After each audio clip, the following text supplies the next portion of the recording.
And so there was a particular young Australian soldier who'd been burnt in so he had been stabilised physically and was considered well enough to be airlifted by the air ambulance wing of the RAF. They operated between the two to Britcon. Now in those days, and that would have been 1954, the accepted medical treatment for burns wasn't the highly developed and the great strides that have been made these days in nursing or in caring for burns, healing burns. It was Vaseline gauze dressings called tulle gras, which was basically just layers and layers, like a bed of paraffin gauze and Vaseline, and that strips of Vaseline soaked gauze was the healing product, but it had to be laid over the entire burnt surface, left for 3 days, and then the procedure went through again, had to be soaked off because the serum that oozes from a burn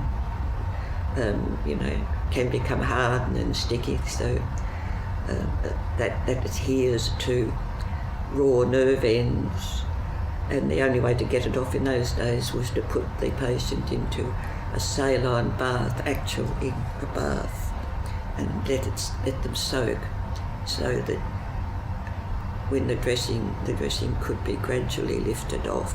And it was that stage that I never get this yet, the screams of pain, and it wasn't through carelessness or cruelty, that was the technique.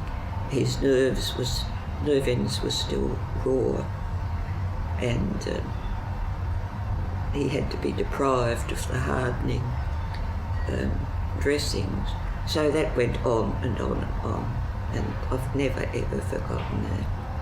Now he eventually became well enough to be shipped back to Australia, and I can't remember seeing him again, but I am led to believe that he did recover.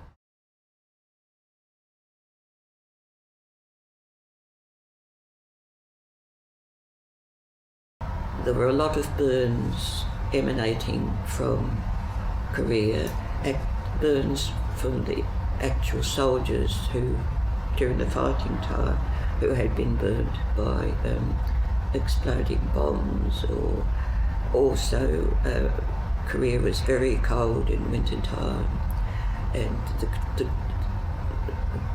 our troops were housed as best could be, were clothes, and the uniforms were manufactured of material as best that with the accepted technique those days. So they weren't really that warm, and they really did suffer.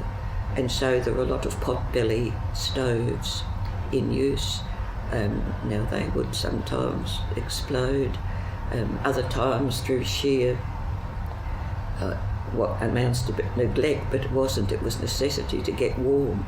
These cold soldiers, you get up close, and the feeling goes a bit when your extremities are very cold.